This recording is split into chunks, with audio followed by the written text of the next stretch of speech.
Yo les gars, j'espère que ça va. Donc dans cette vidéo je vais vous montrer un peu les items que je mets sur ma team de classique. Pour commencer, déjà les deux ultras, comme vous pouvez voir, ils ont les mêmes items, à une différence près que je vais vous montrer. Alors tout d'abord cet item.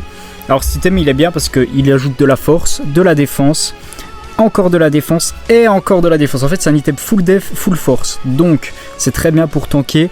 Notamment Goku qui a un peu du mal à tanker, là ça l'aide quand même pas mal. Après cet item en commun, c'est le même, alors il est bien surtout quand tu joues les deux ultras ensemble, même si ce n'est pas obligatoire parce que comme vous pouvez le voir, il y a marqué défense physique de base 15%, augmente de 14,85% l'attaque physique si un personnage est à la fois épisode Saga Z Freezer et que la Saiyan fait partie de l'équipe. Si tu joues Freezer sans Goku, tu n'as pas l'attaque Strike, par contre tu as l'attaque Blast parce qu'il faut un généalogie maléfique et Saga Z Freezer, donc ça fait le taf étant donné que Freezer est Blast et Goku est Strike.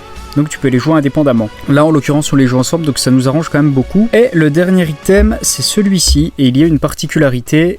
Bah là déjà il faut qu'il y ait un autre Saga Z Freezer dans l'équipe, donc là c'est parfait. Et en fait la dernière ligne il y a marqué attaque d'énergie de base, mais il faut savoir que cet équipement a deux variantes depuis son éveil, et c'est soit attaque d'énergie de base jusqu'à 30%, soit attaque physique de base. Et en fait ce qui va être intéressant c'est mettre l'attaque physique sur le Goku et mettre l'attaque Blast sur le Freezer. Et pour finir les items du Goku Kaioken, on a cet item qui augmente la défense physique, l'attaque physique et la défense d'énergie par combattant de classe Saiyan. Donc là on a que 10% mais c'est quand même très bien. On a cet item, je le mets pour l'attaque physique et la force parce que l'attaque physique Kaioken est vraiment orientée physique. Et ce dernier item qui augmente le critique de base, augmente encore une fois la force, attaque physique de base et augmente l'attaque physique et d'énergie si vous êtes un classe Saga Z les Saiyan. Donc c'est très bien, c'est très offensif. Voilà les gars, si cette team vous intéresse et si vous voulez voir ce qu'elle donne en PVP, j'ai une vidéo sur ma chaîne YouTube où il y a 4 games de PVP dedans. Ça donne quand même un très bon aperçu des capacités de la team qui est selon moi la meilleure team de classique. Donc voilà, si cette vidéo vous a plu, n'hésitez pas à liker, vous abonner, mettre un petit commentaire pour donner votre avis sur la team, notamment pour quelques changements d'équipement que je n'aurais pas pensé à mettre. Et nous on se dit à la prochaine.